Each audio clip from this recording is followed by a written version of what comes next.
Rock Hopper here, and I'm in Puerto Penasco, also known as Rocky Point, Mexico, and I'm going to show you things you may not know about this region.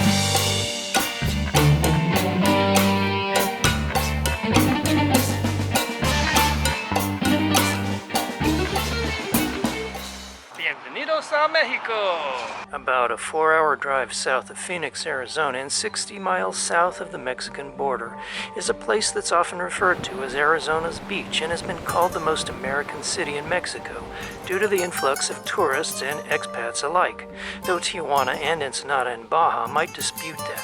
Puerto Penasco is in the state of Sonora. It's situated beside the Sea of Cortez, also known as the Gulf of California. The seawater here is warmer than that of California's Pacific Ocean and less turbulent. The city of Puerto Penasco has about 60,000 residents, and judging by the people in the businesses, on the beaches, and in the beach houses, one might surmise that about half of those are Americans. Puerto Penasco was once a sleepy little fishing village of a few thousand people. It was rustic, quaint, and was very peaceful and relaxed. But there are major changes that have been inundating this once charming village.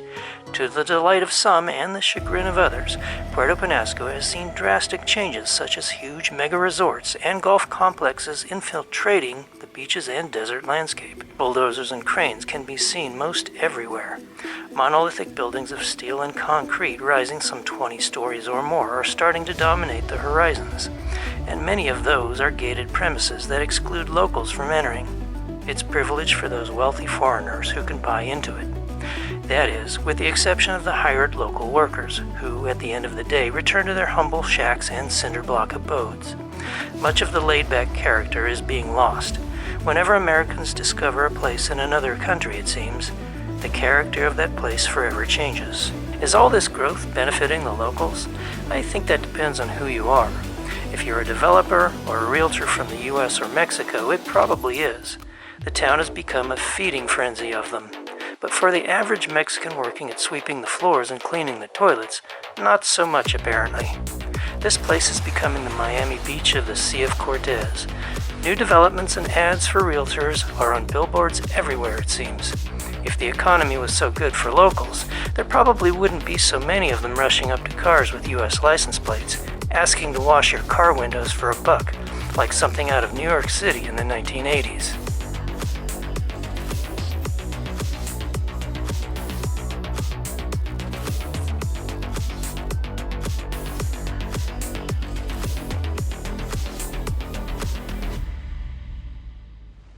Whenever people move into the wild, nature and animals suffer. As a friend and I planned our trip from Arizona, we envisioned a small and cozy Puerto Penasco of old, and were unaware how large it was becoming. We had hoped to find a quiet town, and although it wasn't exactly that, we did find a fairly quiet part of town away from the high-rises and hubbub. It was called Las Conchas, and it was quiet except for the occasional OHV speeding down the street. It was backed by a spacious desert, where we could wander about. We stayed downstairs in a cozy Airbnb, part of a house that Romy, a woman originally from England, owned, and who now lived here full-time. There were 2 black cat brothers, who we named Chow and Meow, until we found out their real names were actually Gulliver and Phil, who made themselves at home in our rental, and they were delighted when we fed them scraps of fresh seafood that we cooked. Plenty of seafood around here, so this morning's breakfast is shrimp and cheese omelets. And this is the cheese we use, Don Lucas, Chihuahuan cheese. Here in Las Conchas, stop signs are optional.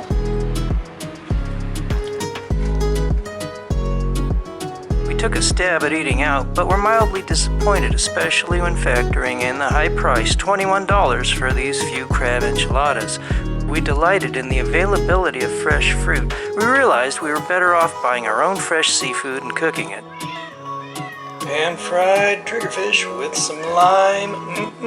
That's what's for dinner. You want fish, don't you? I thought so. Time to get some oysters. We gotta go across the estuary on low tide to get to the oyster farm. So let's go.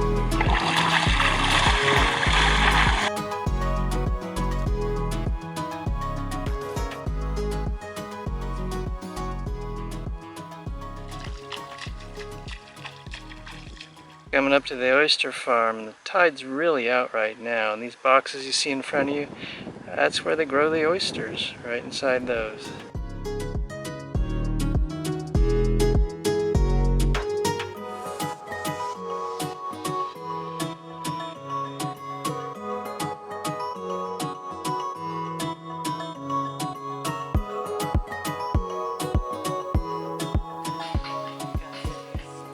Okay, I'm getting the 12 oysters here, so they're fresh and hopefully they're good. You can dine here if you like. It's got a pretty nice little view.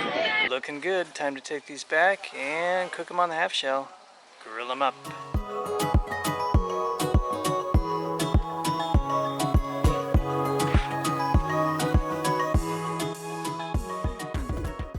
When you feel you've had just about enough in life, use this. Grill them up. Get some lime on these. Oh yeah. Here we go. Oysters ready to roll. Yum yum.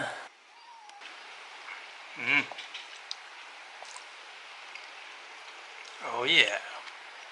All the shells are all empty and that wasn't enough. Great appetizer, but now we're heading off for some shrimp. Fresh shrimp. Let's go. Camarones. Got some fresh, warm, still tortillas. And if you're gonna have shrimp, might as well have margaritas, right? Salud! Let's throw in some shrimp in the pan. I chopped up some garlic and threw it in, so let's throw in some fresh cilantro. Looks like these are done. Yeah, that's a good shrimp. That's a good plate full of shrimp right there. Many of the signs are in English, and many of the businesses prefer American dollars to pesos. A fair amount of locals speak English, but by no means all of them. It shows the degree of the Americanization of the region. The prices of goods reflect this. In many of the stores, the prices for goods are basically the same, and in some cases more than what would be paid in the U.S. There are a few bargains here, but one has to look diligently to find them. Looking around town trying to find tequila that's reasonably priced, couldn't find any. Ironically, it was more expensive here in Mexico where it's made than it was in the States by $2 or $3, but finally managed to find some tequila that's not too expensive. This was only about $2 US, and we got it at the Superlay supermarket here in Puerto Penasco. So it may seem like it's not very tasty, but we put it in margaritas and it's actually surprisingly good. I wouldn't probably use it for straight shots so much if you're looking for something smoother, but this stuff does the trick for a cheap price. After good food and drink, what better way to end the day than a late afternoon kayak trip on the estuary? Time for a little kayak journey at sunset.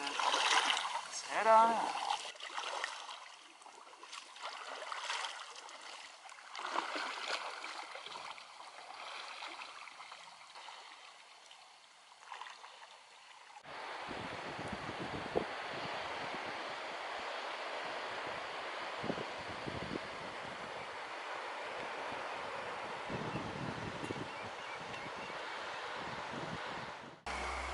Between Rocky Point and Sonoita is this place which looks to be like an abandoned town, and I think I found a school, so let's just have a quick look around here. Mathematics, geography, all sorts of other books and learning materials left behind. The newspaper in here has a date of 2009, so it's probably been abandoned at least since then. School's out forever.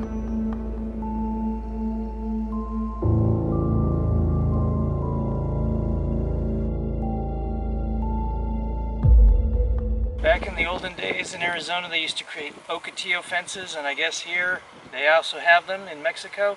And this is basically a living fence of ocotillo stalks. And you can even, if you look closely, see the blooms.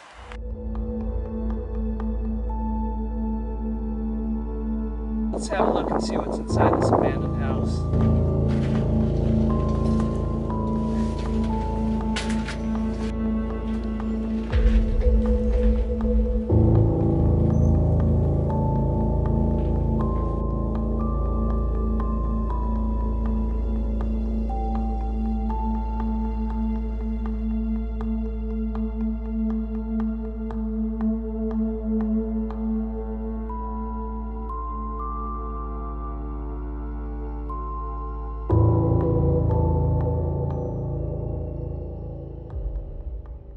One thing you might notice in Mexico is the prevalence of trash in so many places. No destroces mi casa! We explored the region and there was much that tourists don't usually see or hear about. Some of the places were resorts left half finished to rot in the salt air. Other projects were similarly abandoned. There were houses that sat forlorn. Perhaps people ran out of money or someone died, and those who inherited the property had no interest in its upkeep. Some places look like the shelled-out wreckage of Gaza. I heard talk that an American tried to be a little dishonest in the paperwork regarding a property, obtaining ownership of more than his share on a clerical error. It may have been on a property like this, and a few guys arrived and roughed him up. I can't verify this. Were they from a cartel? I can't say, but things like this can happen down here. This thing looks like some burnt out, rusted out piece of wreckage. I'm here at Cedo, and it's the studies of the deserts and oceans, and let's go in and check it out. This is Alan Hill, and he's going to tell us a little about this place.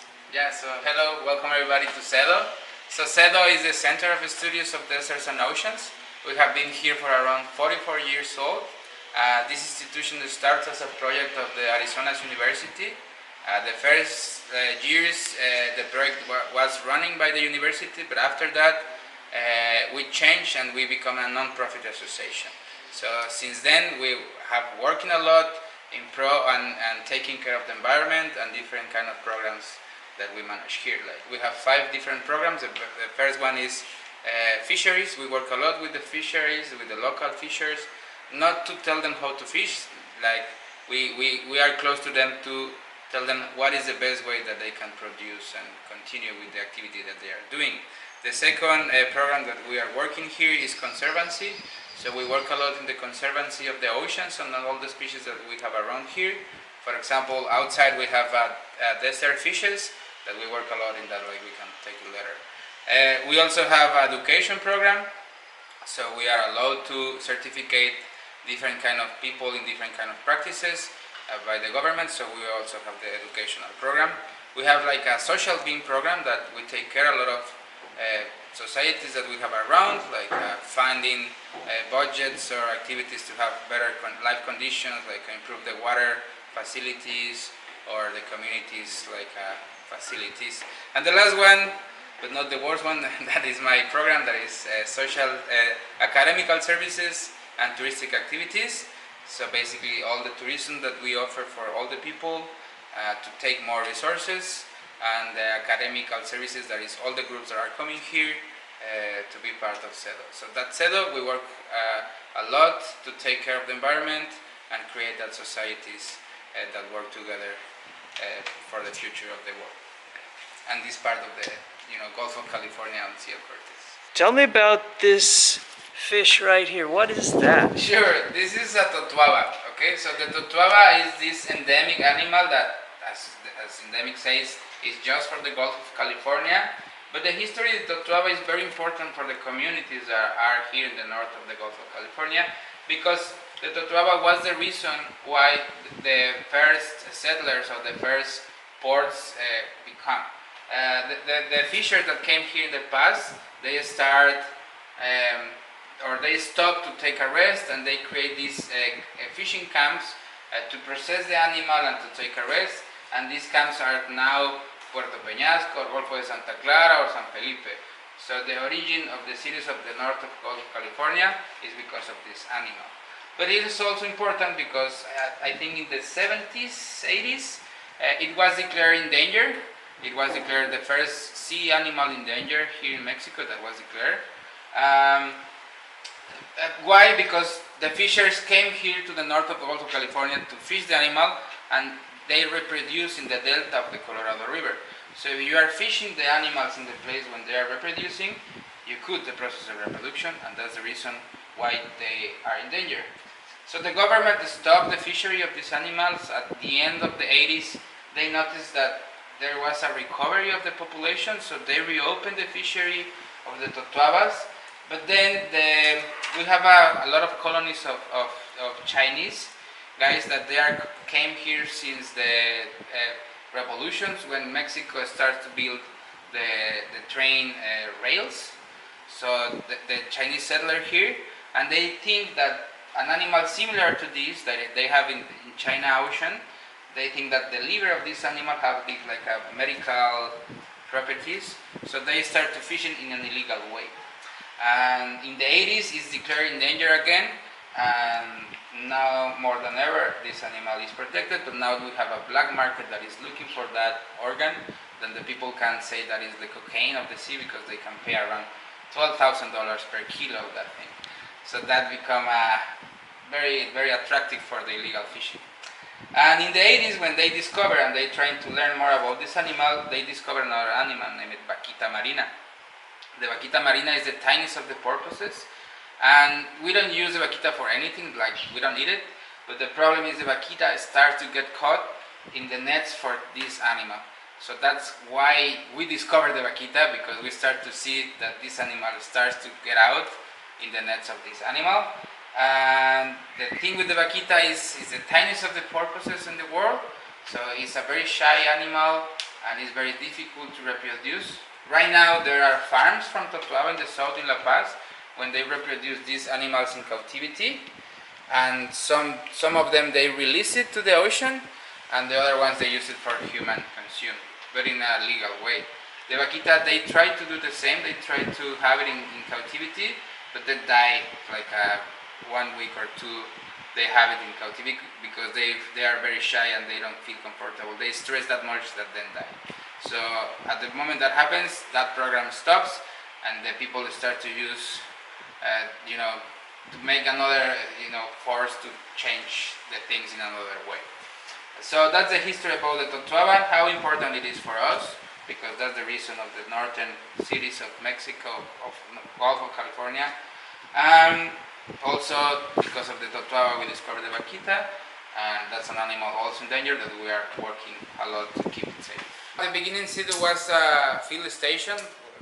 It was nothing here, so the ocean was more like a pure and more virgin, and now we are evolving. That's the reason we have different programs. At the beginning it was like a pure investigation, pure like a researching, but then we start to open these other programs like to work next to the society, because the society came to the place. So we are evolving every day. We have different projects. We have a lot with water resources, because now the water is a problem because of the amount of citizens and houses and big bills that we have. And we are also working next to the fisheries that we have, just to ensure that they have enough resources for the future, and they make sure that they are doing the properly practices to take the product of the ocean. But it's kind of difficult because every day we need more and more and more, because the growing of the city. So we are managing how to survive and how to adapt to the new necessities and the environmental things that are happening currently. But it's difficult. Like if you compare the activities that we have in the past, for example, we do tide pooling. Tide pooling is this activity when the tides goes down. All the shore is like a rock reef, so it makes like these beautiful tides. Pools, but like 40 years ago, those pools were full of life, like octopuses and anemones and fishes and crabs, just there, like in the shore. And now it's every day more difficult. If you are going to the tide pools, you can see some fishes and animals, but not that 30 years ago when that was like a virgin place. A lot of things continue, a lot of life continues, but obviously you can notice how the human impact are changing every day, the different resources we have around. But yes, it's something that we have to try to make a compensation, like a balance. Like we know that the society is here and is gonna be here, like everything, but let's try to doesn't impact that much, to educate people to take care more about the habitat. That's our mission. Where do they get the water for all this development? Underwater. So under the ground. So we make the what do you say when the well? Wells. Yeah, it's everything from underground. Oh, okay. Because it's a very dry desert. It is a very dry desert. So we are struggling a lot during summer because all the wells dry. So The solution here is like I just make another well, but you are taking the water from the same place. So every day we have to make wells farther and farther and farther, but it's all the same is connected. So we are. That's something that we're struggling, not just here in all around the world. You know, Phoenix, Arizona, they have exactly the same problem, and they are big cities. So let's see how can we fix it. I think the education is the main goal to know how to keep the water, to make more valuable the water resource, because a lot of we can take it, but we are not using it in a good way. Probably we are not reusing as possible, or we are not taking care that much to avoid the, what do you say when you don't have water? Drought, like? Drought, yeah, exactly. So yeah, that's something that we are working on it also. And in different communities, for example, the water quality is not that good. It has a lot of metals or things like that. So that's affecting the health of the communities. So we work also in that to try to get some resources, to buy them some treatment plants to take the water from the underground, treat it, and give it to the community to they have a better quality of water and life. Yeah. But at the same time, we are teaching them how they have to use it, because if you have the water, you just don't throw it, just take care of the water.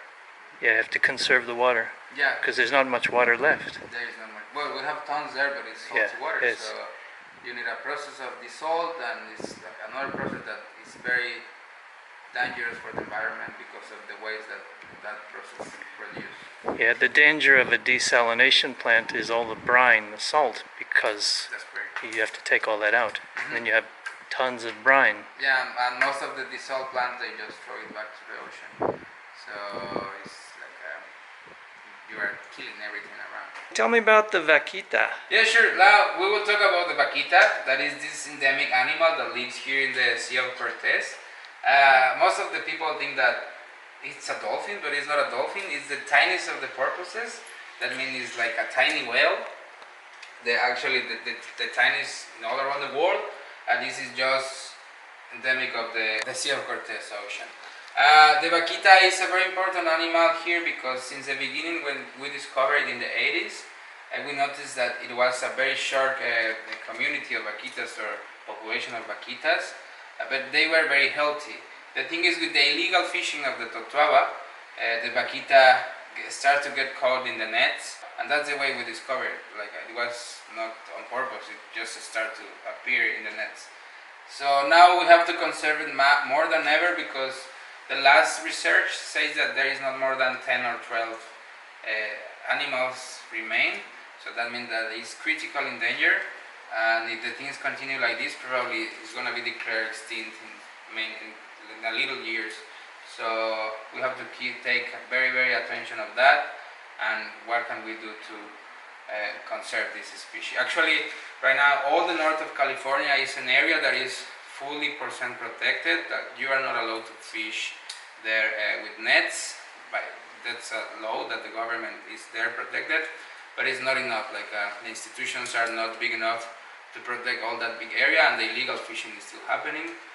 But well, it's something that we can control 100%, but we are making conscious about conservancy, not just the vaquita, about all the species that we have around here.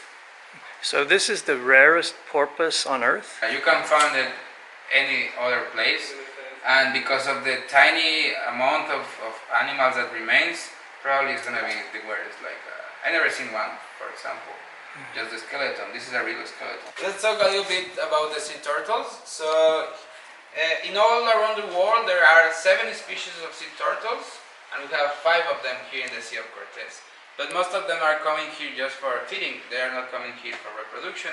If you're going to have a reproduction places, you can go to the south of Mexico, Oaxaca, or all the coasts, more in the tropical areas when they like to go and nest. So here we receive around 12 turtles that nest here, but we have a lot of them that they are just coming for feeding.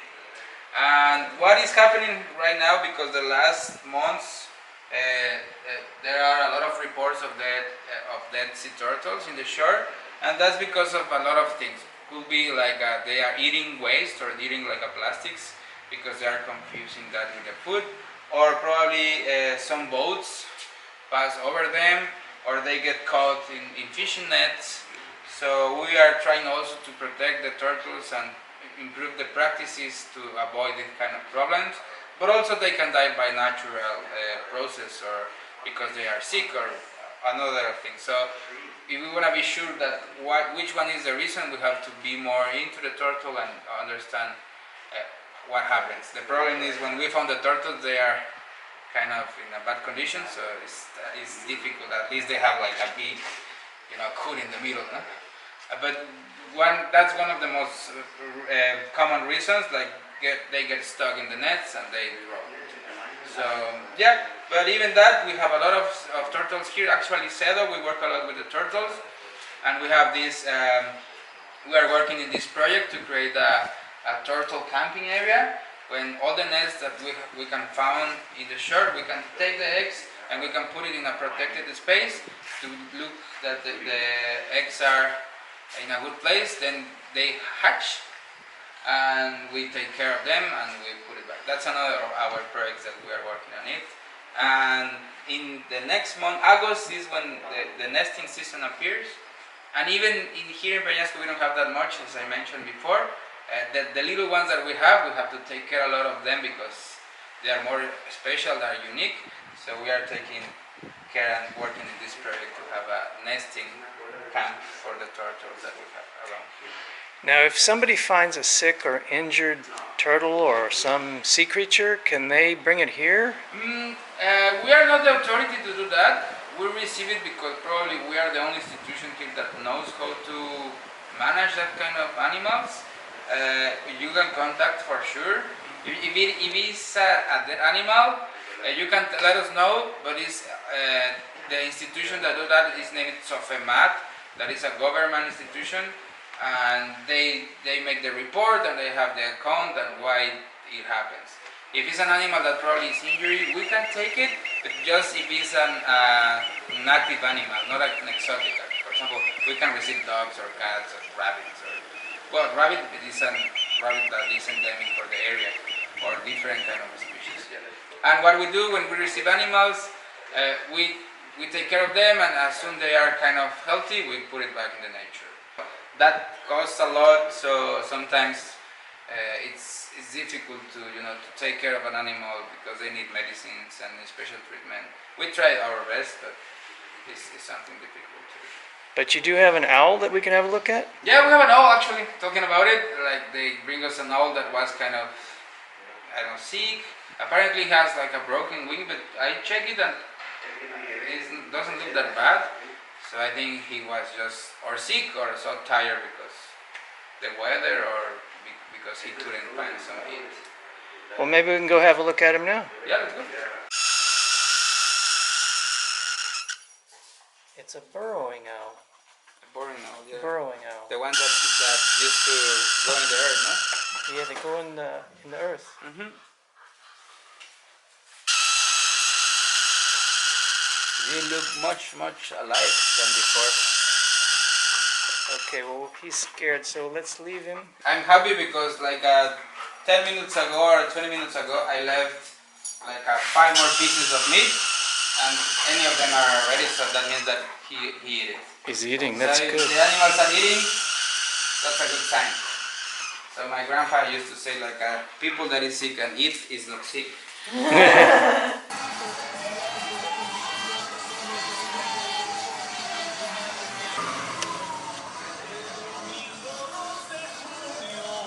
Even though you're in Mexico, don't expect Mexican prices. Look at that price right there. We were pleased to find a variety of fresh seafood available locally. Shrimp, fish such as grouper, rockfish, and triggerfish were readily available from the local markets, such as Jesse's Fish Market, reputedly an honest operation that doesn't rig the scales in their favor like some others. We had never eaten triggerfish before, and we were told the meat was firm. We were pleasantly surprised at how firm and tasty it was. The cats will tell you it's pretty relaxed around here. If you come here in late spring, as we did, you may encounter a lot of mosquitoes. We smashed over a dozen after we left the door open for 10 minutes at night. The traffic wasn't as bad as we had anticipated, though the driving can seem different as you may encounter stop signs where there are also traffic lights, but those signs can be disregarded if the light is green. And there are some tricky four-way stops, sometimes at weird angles. If you decide to drive in the sand that surrounds you, be advised that you can very easily get stuck if you don't have a four-wheel drive. If you have all-wheel drive, you may want to deflate your tires a bit before venturing out there to avoid sinking. And if you're swimming, you may want to shuffle your feet to avoid stepping on a stingray.